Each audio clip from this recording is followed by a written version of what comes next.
Welcome to A Fresh Face in Hell. I'm your host, Jonathan Evison. Every week we talk to someone new and interesting, somebody intellectually curious, somebody who will hopefully renew our faith in this cold, cruel world we live in. A Fresh Face in Hell.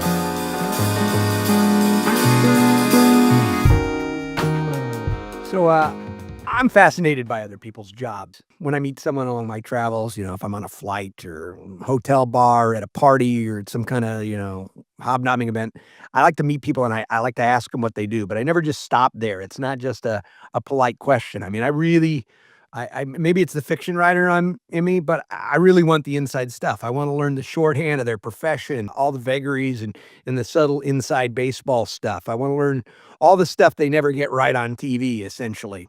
So I've been wanting to start a little series of on the podcast here where now and then we just talk to somebody who's just has a really unique and interesting job. And one of the first people that came to my mind is my old pal, Danny Blam, formerly of the late, great Seattle band Cat Butt, also a great novelist in his own right. You should check out his book, In Case We Die. Danny he's kind of a legendary figure in music, and he's also been 35 years plus. He's a veteran tour manager.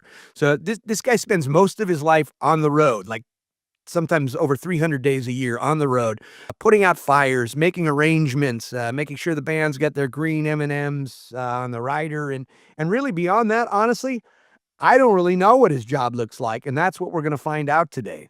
Danny's worked with a ton of artists, including the Alvin Brothers, Supersuckers, Willie Nelson, Steve Earle. So this ought to be interesting. This is going to be fun. I want to learn all about, what does that job look like? And can rock and roll save your soul?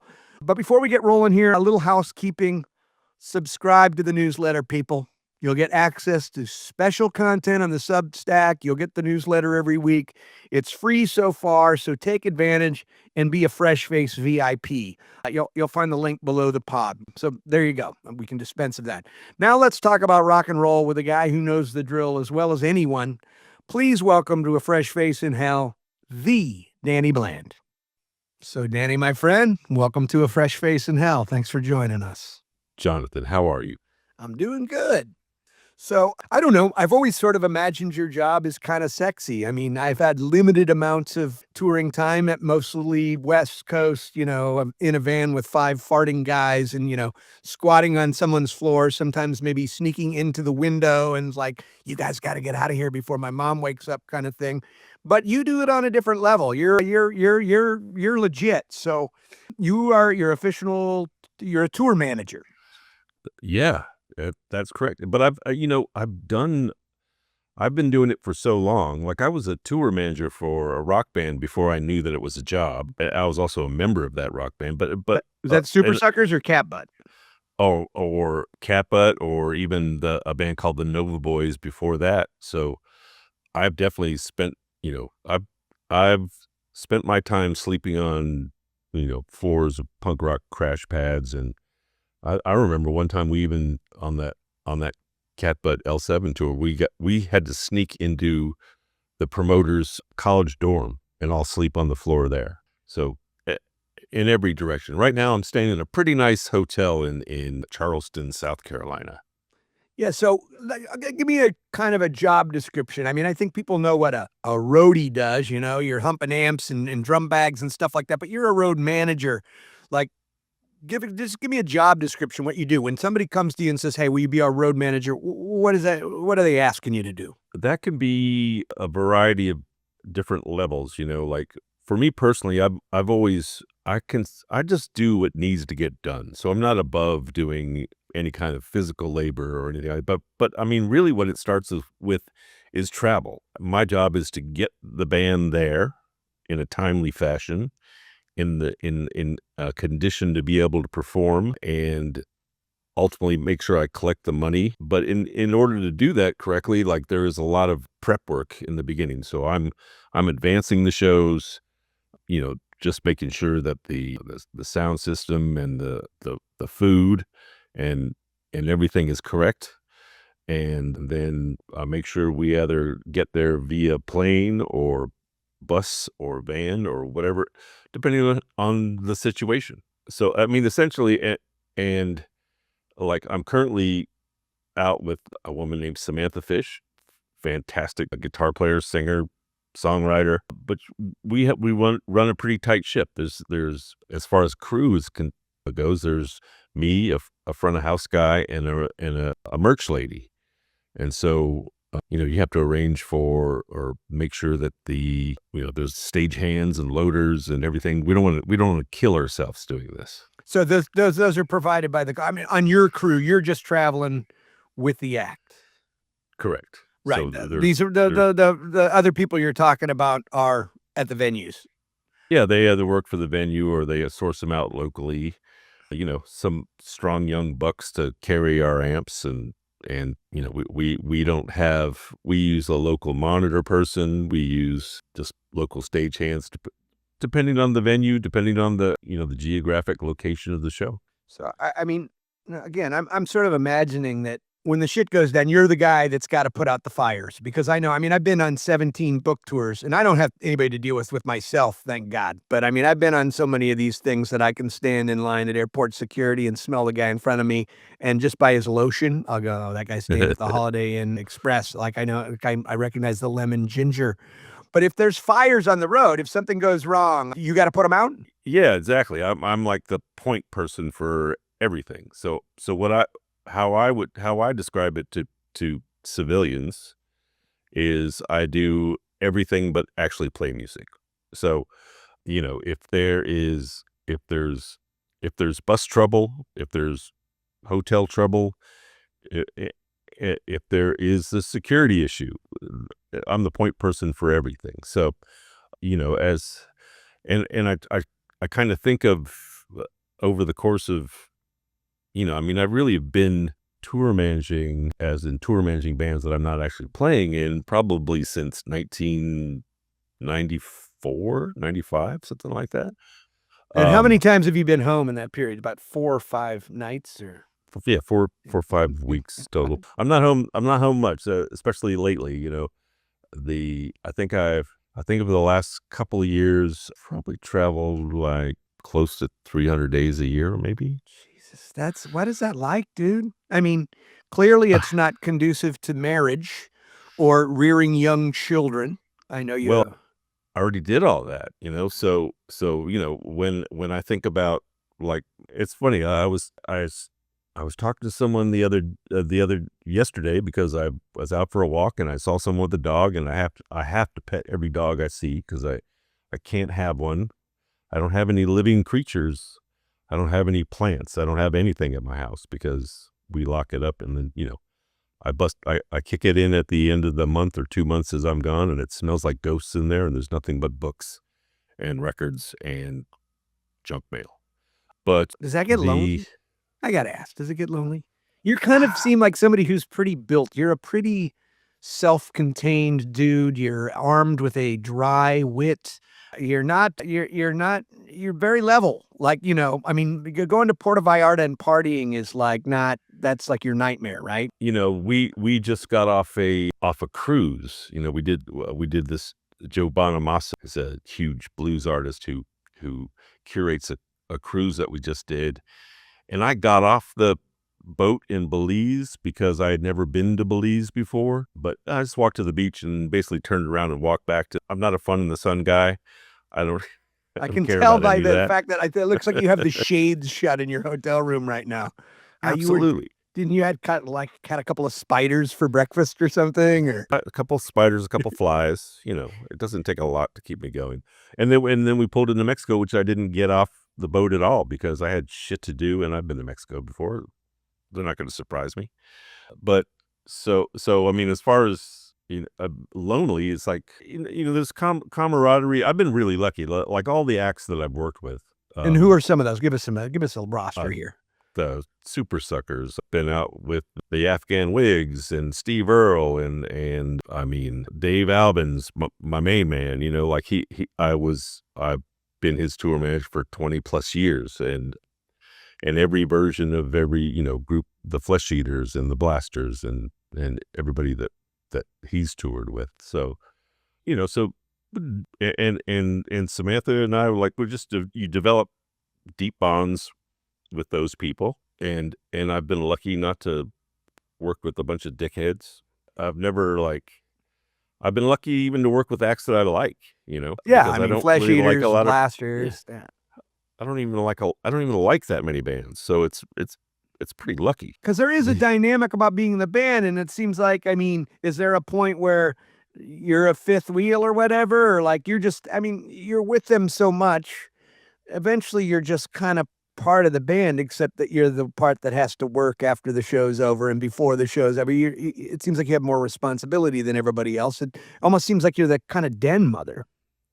Well, that's fair. I mean, I don't think I never I'm not a party pooper, so I don't think I think I'm more of just a default leader. Like, who do we look to when we have a question?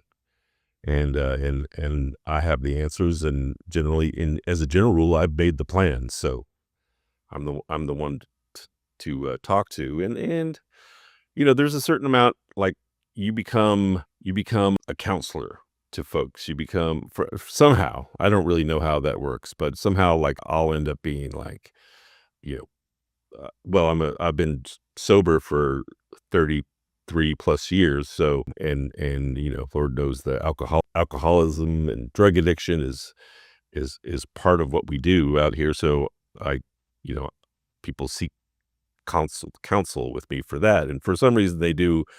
I get a lot of consulting work about their love lives too, which is odd, being as, I don't, on paper, I don't really have any expertise there. What about infighting? I mean, I'm imagining, what if you're, you haven't toured for the Kinks, but like if you got the Davies brothers notoriously don't get along.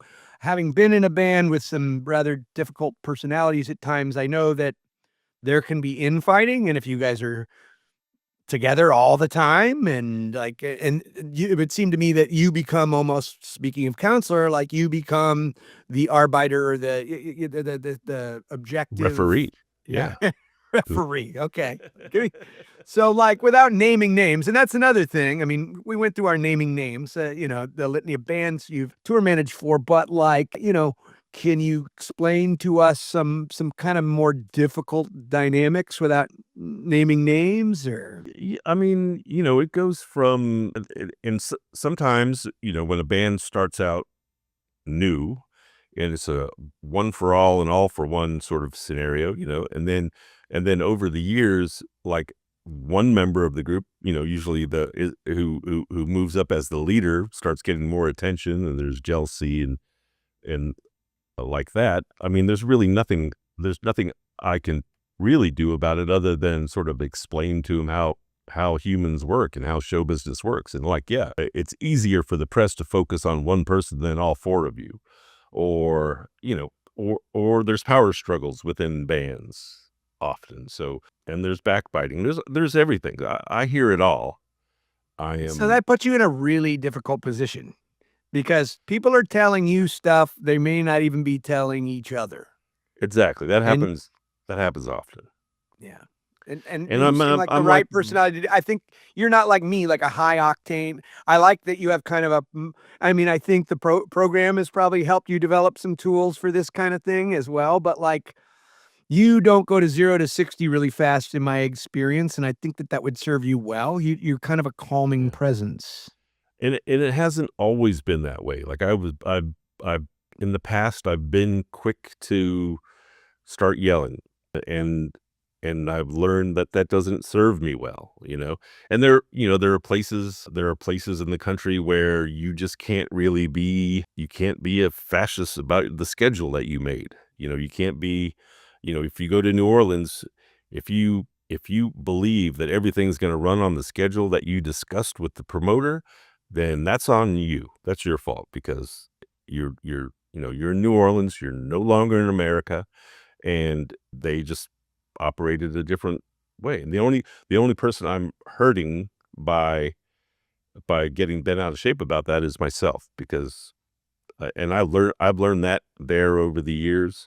I feel like to be cool headed in my position definitely serves me well. And sometimes I have to be I have to be the calm voice in a sea of insanity. So, yeah. This is interesting what you say about New Orleans. So this is just some sort of unspoken cultural, like this is how we do things in New Orleans, and it's really just kind of different than everywhere else. It the same applies in some other countries as well. Like Spain is kind of like that, and Italy to a varying degrees. Not But Germany though. I bet you they're right on oh, schedule. good Lord, they're perfect. And I was just thinking of New Orleans because I was just advancing some. We're doing Jazz Fest. Samantha lives there, and she plays both weekends. So we'll spend a lot of time there, right? Like I'll be there for both weekends of that. As we don't really fly home in between because it's Jazz Fest. It's insanely expensive to travel, and we just get an Airbnb and hang out for that time period and enjoy what the city has to offer. So that's why I was thinking of that. You can't. So are there different, I mean, clearly I've got my favorite tour destinations, cities, and Yeah. What's some of yours? them would surprise people. I love Milwaukee, which is a city that I always have a great time in Milwaukee. I usually get put up at what's it called, the Pfister Hotel or something, and it's like, Jesus, there's all this white sand beach nobody told me about, All I know is Right. Schlemiel, Schlemazel, I know Laverne and Shirley, but that's one. That's one. Denver, I always have fun in Denver. Great. Then there's towns I don't like. I mean, I don't like going to Phoenix so much. Maybe that's different for rock and roll, but No, Phoenix is a hellhole, but I spent my formative years in Phoenix. We don't need to talk about that place because I already have a disposition to disliking it. So, and again, not a fan of fun in the sun, so that puts that out. There are places, Los Angeles is a pain in the ass for tour managers. New York City is a pain in the ass for tour managers for two different reasons. Like LA, you have the industry, the gigantic guest list. In New York City, you have like, where do we fucking park a bus here?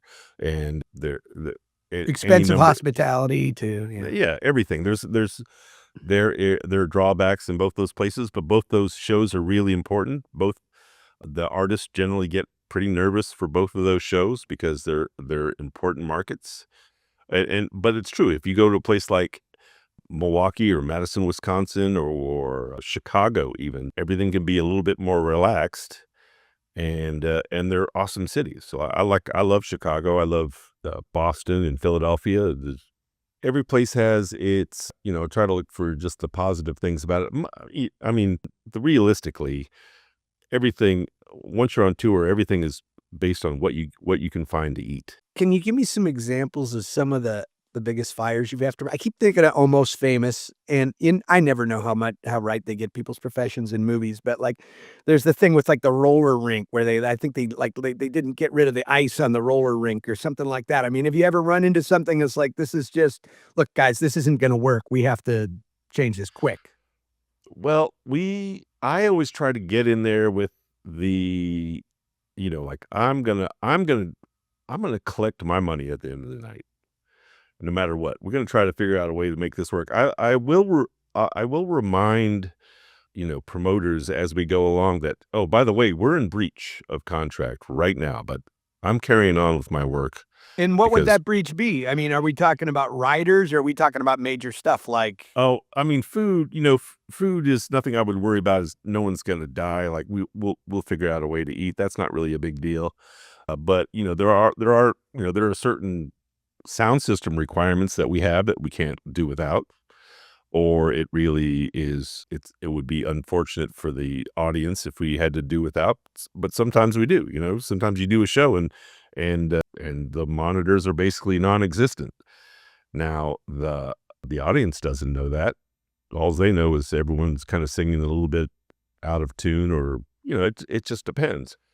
So we were just up at the Kitsap County Fair last November, October or something, and the generator in the middle of the show just stopped. So we had no electricity. So Samantha just got an acoustic guitar and stood at the front of the stage, and we had everybody come in. It was a situation where they had VIP seating up front, and the riffraff, i.e. the fun people, in the back. The And so, Bremelos. yeah. So since there was no electricity and she was playing acoustic, we just said, okay, now everybody gets to come up front. Fuck that fence. And so everybody came up front. She did a couple songs acoustically before the power came back on. And then when the power came back on, everyone just stayed and we had a great time. So, I'm just trying Have to you think of ever been in breach? Have you ever been in a situation where the venue or the promoter comes to you and says, look, I'm thinking of like that one Strokes tour where Julian was just, I guess, hammered every time. And so like every time you'd hear a show review, it's like the guy was slurring through the lyrics and like, I'm going, where's his Danny Bland to like, do damage control on this guy? How does that happen? But I mean, is there ever a situation, again, we're not naming names, but has there ever been a situation where it's like the promoter's like unhappy with you and taking it out on you? Well, I will name a name. When I was in the Dwarves, we we had an agreement that said, and we only played a 15-minute show, right?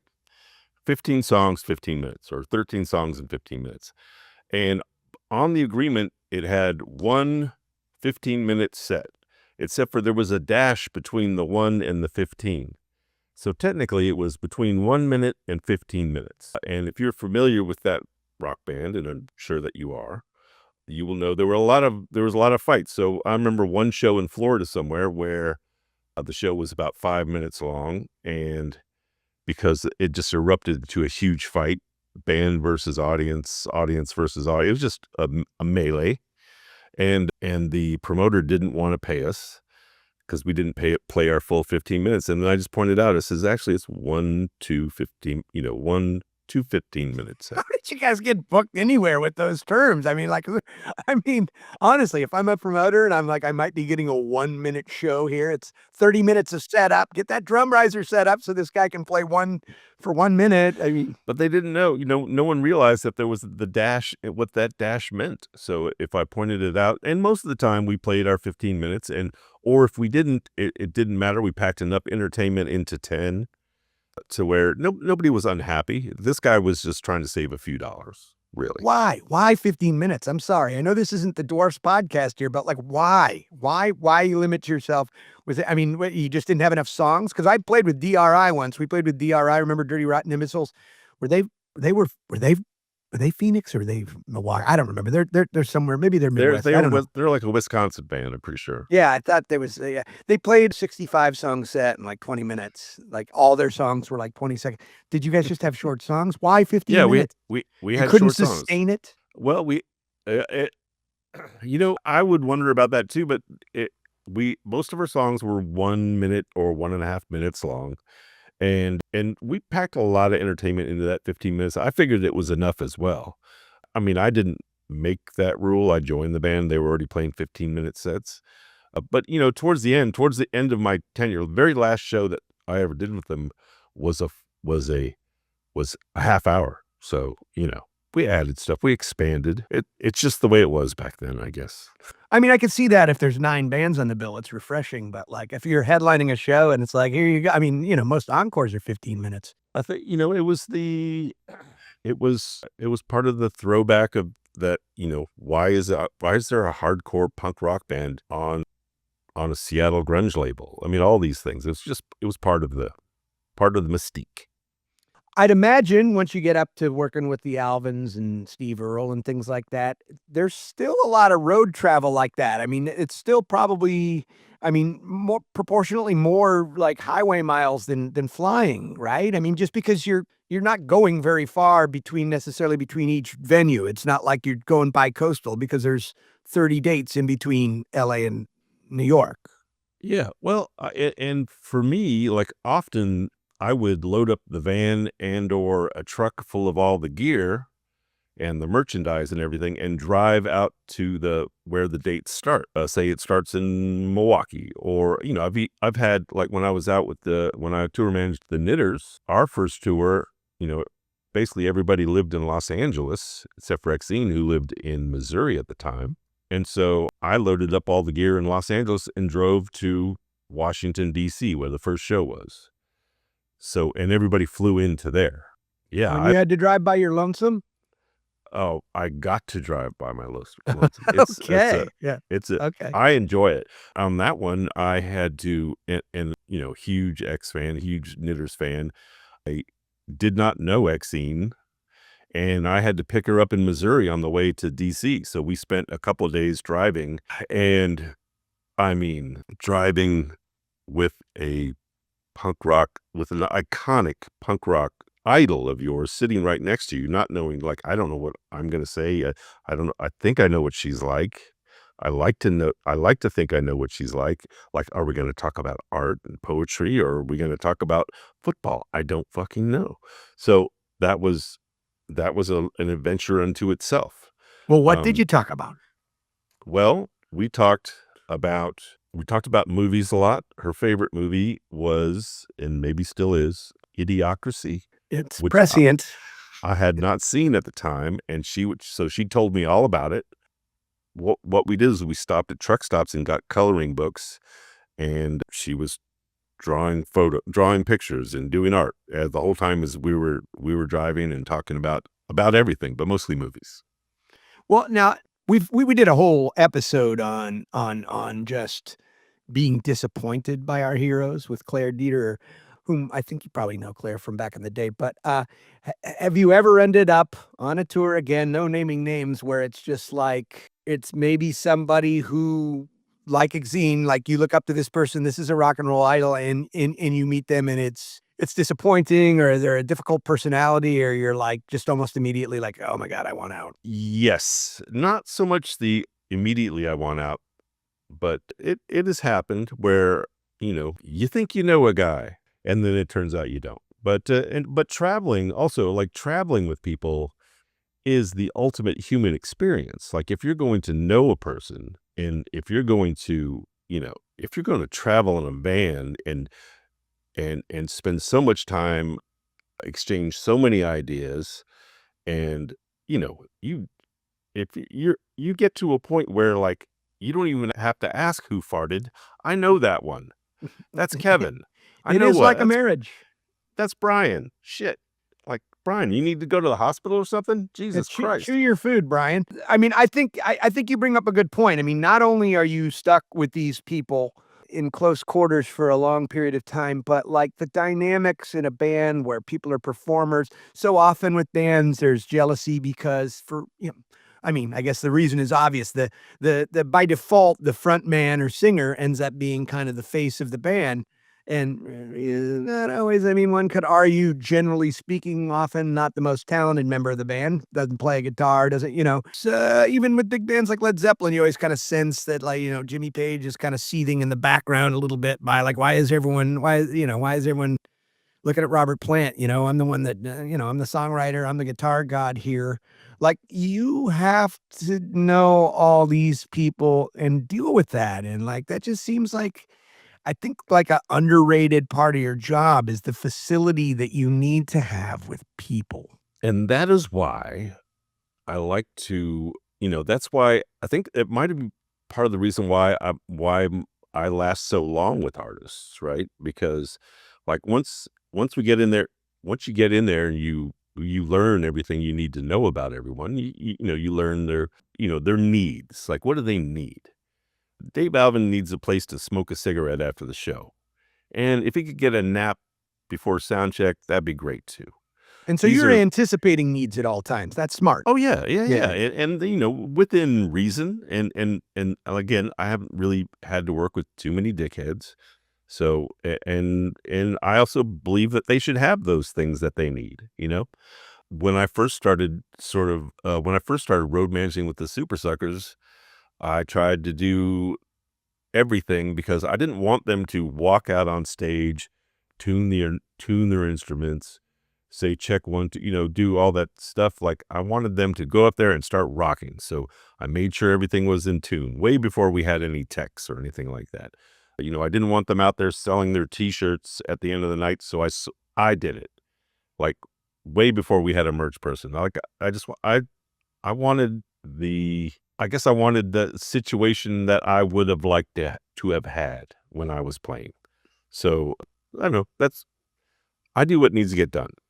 That's but it. Like, really. You're getting better at it. It sounds like you, I mean, like anything else, you learn how to work smart And you can learn that, like, I mean, I learned this as, working on film sets and stuff like that. I mean, in order to be, in order to be a good production assistant, even if you can learn to anticipate, like they're going to ask for this and you can get it there and just like right when they're about to shout at you, and there you are, you've already got it, but again, certain personalities, it's just like so much of what you do is about personalities. I know when we had Steve Turner on and we were just talking about, because Mud Honey had supported both Pearl Jam and Nirvana on their tours, and so they toured with both of those bands, and the stories were just so different. Like, Nirvana could barely sustain the force of, like, they didn't have the right people around them, the personalities were a little trickier, a little more mood swinging going on, and then Pearl Jam was just, like, kind of blissed out, everything was taken care of, they had a better team around them.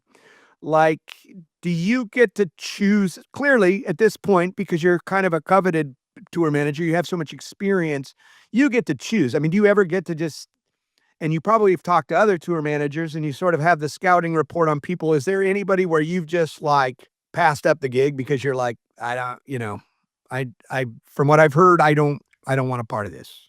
I passed up some gigs like that. I get calls to do gigs, and most of the time I have to pass because I'm already spoken for. Like, I'm spoken for through the rest of 2025. If anybody approached me about, I'd say, well, when do we start? That's a big red flag right there. I've had, like people like Hank Williams III, his management called, said, we need a tour manager. How about you? And I'm like, great. When does it start? Like, next week. Like, that means somebody else quit. So I'm going to pass on that because I don't know this person. I don't really need this job that badly. And there's already a lot of red flags going on here. So, I mean, the fruit doesn't fall far from the tree. Probably the easiest dude to work with. From all reports, Hank Sr. was probably pretty easy. He just passed out and he was given to quietude in the back of a limo to the point where some guy was driving him around dead for 10 hours before he realized that the guy is actually dead. That's interesting to me. How many miles do you think you've logged? I mean, have you ever figured this out? It's got to be millions. no, I wish that I had, because I think about that a lot. Mostly because for a guy who has got as many miles under his ass as any truck driver, probably, I'm not a car guy at all. I could give a shit about cars or anything. Like my car, like I drive The important thing is it has a tape deck for me. right. Like for in my I've never even had a car payment my whole life. I just buy, like, this car looks like it's going to run. I have this much money. Here you go. I'll drive it until it falls apart. Next. Yeah, well, I think And you had to pick me up for a reading we did together once, and the car was already falling apart. It was like, I thought I expected to see like Oscar the Grouch behind the wheel.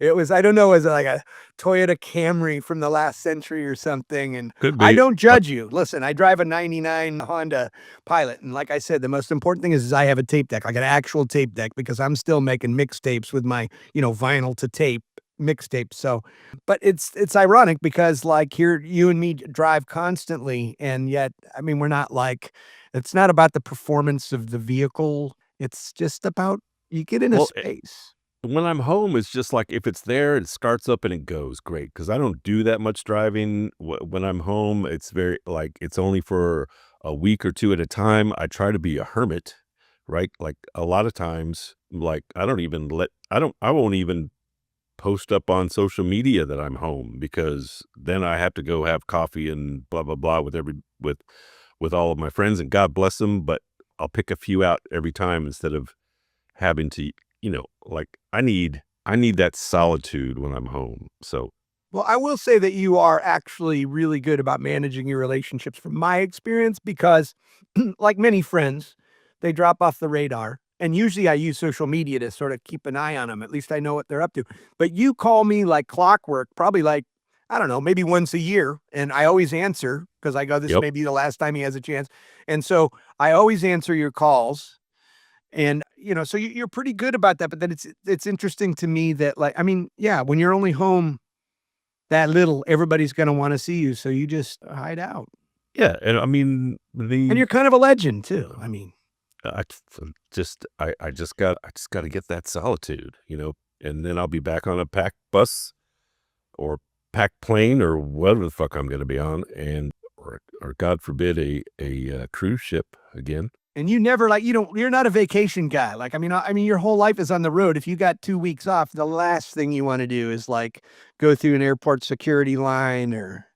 Yeah, I'm going to be home, and I'm going to be writing or just walking through the park, accosting people to let me pet their dog.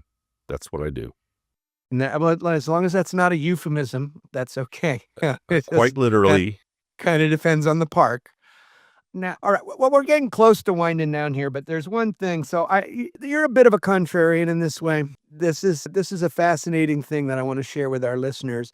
Danny Bland claims in all his years in rock and roll, and there's many, we're 40 in bands, tour managers. I mean, you claim to have never heard a Beatles song in its entirety. Somebody plays the Beatles, you walk out of the room. Please explain. Yes. Well, and I'm claiming for my entire life, not just my musical career. My family, like we we didn't have a we didn't have a stereo until I got one when I was a teenager. We listened to country radio, and everything that I knew about rock and roll, I basically read, and I read articles about the Rolling Stones and about the Beatles, et cetera, et cetera. And in my weird little mind, and I do this with a lot of things, there's a gang mentality, and I chose to be in the Rolling Stone gang, so I reject all things Beatles. Interesting. Like I chose to be in the Addams Family gang, so I No reject all Munsters for things you. Munsters. Yeah, I chose to side with the Native Americans. So cowboy stuff be gone. That's just Interesting. my You're quite the black and white personality. So it's nothing actually against the Beatles music or the personalities. It's just a loyalty to the how can you be loyal to Mick Jagger? He's such a punk. Ever since I saw Gimme Shelter and he's just like, oh goodness, this is terrible. I just always wanted to punch that guy. well, he's the least interesting band member, but the we just Samantha just opened up 2 shows for the Rolling Stones last year, and it was fascinating. So did you get to Um, meet Charlie Watts? My favorite well, Rolling Stone? he's been dead for many years. This was Oh, just well, last year. yeah, you did say recently. Yeah, Yeah, sorry. yeah, Yeah. yeah. No, and he would be, he's a charmer. He's the one for sure. We just got to like wave to them. Really, we didn't get to hang out with the Rolling Stones, but it was to see them play. At 80 was interesting just because they could do it. You think about other 80-year-old people that and they're not getting up off of the recliner. Dude, my 90-year-old mom lives with me. She's been on the couch, laying supine on the couch for like 4 hours watching game shows. It's just game shows, and then at a certain point, it switches over the news, and it's just like 12 hours a day of that. Well, yeah, I mean, you should do if you get that far, you should do what you love for sure. And the fact that they go out and play and they play really well, fantastic. But I saw we were doing a trip from we had a trip from where were we? Somewhere in Northern California, and we were going to Phoenix, to the Celebrity Theater in Phoenix. And so on the day off, we were right in Vegas. So I said, we're going to stop in Vegas, have a night off, and then we'll continue on to Phoenix. What could Rod go Stu- wrong? Rod Stewart was playing that night, and we went and saw Rod Stewart, who again, 80 years old, kicked ass. It was so great. Like I've heard you say that you wished he was the singer of the Stones before. We talked about that once. Like, Yeah. Well, imagine if Rod Stewart, because he was great with the Faces. he's my favorite. He's my favorite singer, my favorite rock and roll singer for sure. And I've never seen him before. So, the Rolling Stones was kind of, you cheered for them. You want them to win. You want them to live. You think it's great, but it's also completely silly at the same time. Rod Stewart was silly, but he knew it, and he was self-deprecating, and at the same time he rocked harder. It was fucking great. It's great. And Well, he already has the whiskey voice, so, like, yeah, he's not a big bear he's not a he doesn't need the Jim Morrison pipe so much from the diaphragm. It's so much of it is just this throaty, whiskey voiced. and this was a Vegas show, right? So it had all the trappings of a Vegas show, lights and girls and blah blah blah. It had all the trappings of a Vegas show, but also, and I'd only seen one band really take a political stance that year, and it was fucking Rod Stewart talking about Palestine, doing a costume change and wearing a blue and yellow suit for the Ukrainian people, and it was insane. Like, I didn't. I mean, I don't know if Rage Against the Machine plays these days, but I was just like, how is Rod Stewart the only person I've seen making a political stance this year? I've seen Lucinda Williams do it. I've seen Lucinda Williams get a little, and I've also seen her cry on stage, which is amazing because, like, that vulnerability, I mean, they're not phoning it in when they're crying on stage. You know what I mean? Like, I've cried on stage too in front of a bunch of librarians. It's humiliating, but like fans for life. It's hard with rock and roll because let's be honest, rock and roll is a young man's game. So to see Mick Jagger up there crow hopping around stage in spandex, and his face looks like it's melted wax, is kind of, singing about starting me up and jumping Jack Flash. There's a little bit, it's hard, whereas Willie Nelson, who you always remind me of because you guys got those beautiful braids. Willie Nelson, a singer-songwriter type, can get up there because he's been singing about adult problems the whole time around, Yes. like Hello Walls, a whole record of just talking to your furniture because you're down and out and lonely. Whereas with rock and roll, we're usually dealing with young love and getting your, sowing your oats. And so would you agree rock and roll is a young man's game? I know punk rock, we all have a lot of friends that are, I don't want to get myself in trouble here, but I always get kind of a kick out of it. I want to say, fuck, that's awesome that you're out there making punk rock still. Right. Well, you would think so, and when I was a young man playing punk rock, I told myself that I was going to do this until I was 30, and then I'd move on to something else. And that is what I did. That's when I stopped playing in bands. But it just happened to coincide when I started doing this, when I started tour managing acts. So on paper, it is a young man's game, but there's also not enough young men doing it. So we have to preserve our oldies. We do. I go to shows and like my nephew's, well, he's not even young but he's a lot younger than me. He's half my age and he goes to all these. I mean, he's seen the Afghan Wigs. He's seen Mudhoney. He's seen all these shows. Danny, I wanted to thank you for joining us today. He is Danny Bland. He is living proof that rock and roll can save your soul. Go out, do yourself a favor, find his amazing novel, In Case We Die. If you're a rock and roll fan, if you're, if you have any interest in Seattle, it is one of the quintessential books about Seattle music, which is framing it broadly. It's a lot of other things. But Danny, thank you for being our fresh face in hell. Thanks for inviting me. I really appreciate it. I'm a fan of the show, so I knew exactly what I was getting into. Love you, buddy. A Fresh Face in Hell with Jonathan Evison is brought to you by Fresh Face Pods and produced by Jason Botkin and yours truly. Check us out on Instagram, YouTube, or at our website at freshfacepods.tv. Don't forget to subscribe to our newsletter for updates and special content. And if you love the podcast, by all means, run out and buy all of Jonathan Evison's award-winning novels wherever books are sold.